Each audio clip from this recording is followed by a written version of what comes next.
হয় ONGCৰ অধীনস্থ SK পেট্ৰৰ দ্বাৰা খনন চলি থকা শিৱসাগৰ ভটিয়াপাৰৰ বাৰীচুকৰ যি তেলখাদ সেই তেলখাদত ইতিমধ্যে 12 দিন হৈ গৈছে যি গেছ নিগমন চলি আছে আৰু 12 দিন হৈ যোৱাৰ পাছতো কিন্তু ONGC কৰ্তৃপক্ষই এই যি গেছ নিগমন বন্ধ কৰিবলৈ তেওঁলোকে সক্ষম হোৱা নাই।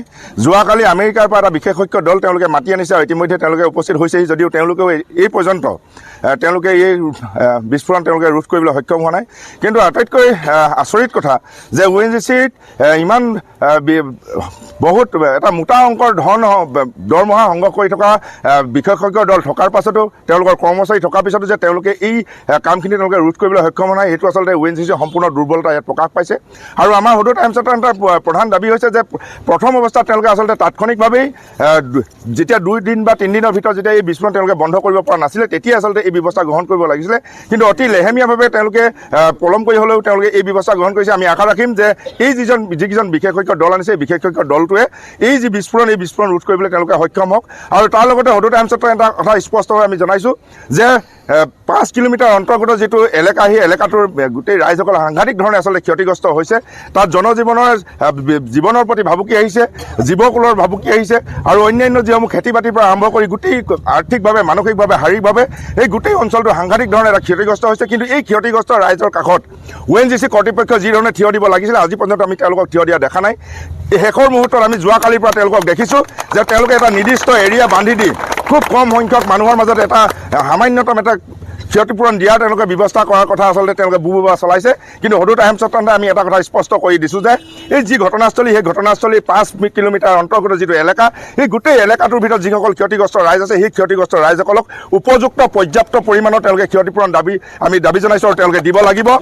আৰু ইয়াৰ লগতে এই অঞ্চলটোত এই গেছ নিৰ্গমনৰ ফলত যি প্ৰদূষণৰ সৃষ্টি হৈছে, যি শব্দ প্ৰদূষণ, যি জলবায়ু প্ৰদূষণৰ সৃষ্টি হৈছে, এই প্ৰদূষণৰ ফলত গোটেই 5 কিলোমিটাৰ অন্তৰ্গত যিখিনি এলেকা আছে এই এলেকাটোৰ মানুহখিনি সাংঘাতিক ধৰণে শাৰীৰিকভাৱে ক্ষতিগ্ৰস্ত হৈছে। গতিকে অহা 10 বছৰলৈ ONGCয়ে এই গোটেই ক্ষতিগ্ৰস্ত এলেকাটোৰ মানুহখিনি সম্পূৰ্ণ চিকিৎসাৰ তেওঁলোকে দায়িত্ব ল'ব লাগিব।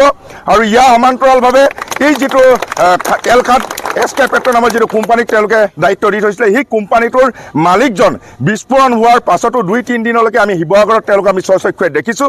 কিন্তু তাৰপিছতো সেই মালিকজন কিন্তু আজি পৰ্যন্ত তাত থিয় হোৱা নেদেখিলোঁ আমি। আৰু এতিয়া শেহতীয়াকৈ যেতিয়া বিভিন্ন দল সংগঠন ৰাইজৰ যেতিয়া প্ৰতিবাদ হৈছে প্ৰতিবাদৰ পিছত তেওঁ কিন্তু নিজকে বেমাৰৰ ভাও ধৰি তেওঁ কোনোবা হস্পিটেলত তেওঁ ভৰ্তি হৈ আছোঁ বুলি তেওঁ জনাইছে। গতিকে এই ধৰণৰ যি আভুৱা দিয়া কথা এই আভুৱা দিয়া কথাত কিন্তু আমি সদৌ টাইমছত কেতিয়াও মানি নলওঁ। গতিকে স্পষ্ট কথা ক্ষতিগ্ৰস্ত ৰাইজৰ উপযুক্ত যি ক্ষতিপূৰণ সেই ক্ষতিপূৰণ ONGC কৰ্তৃপক্ষই দিব লাগিব।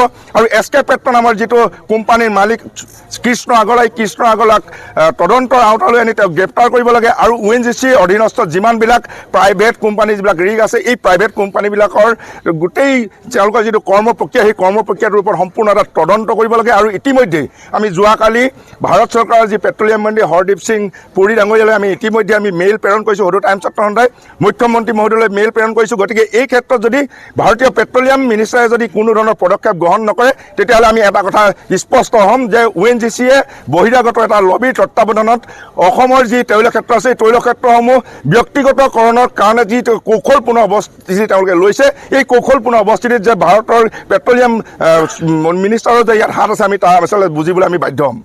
গেছ ব্লোৱাটোৰ এই কথাবোৰে যে মানুহৰ যে বিভিন্ন ধৰণৰ গা বেয়া হৈছে কিবা হৈছে ইয়াৰ বস্তুতে প্ৰমাণ হৈছে যে এই যিখিনি হেজাৰ্ডাছ পাৰ্টিকেল এই পাৰ্টিকেলখিনি বহুত দূৰলৈকে মানে গৈছে।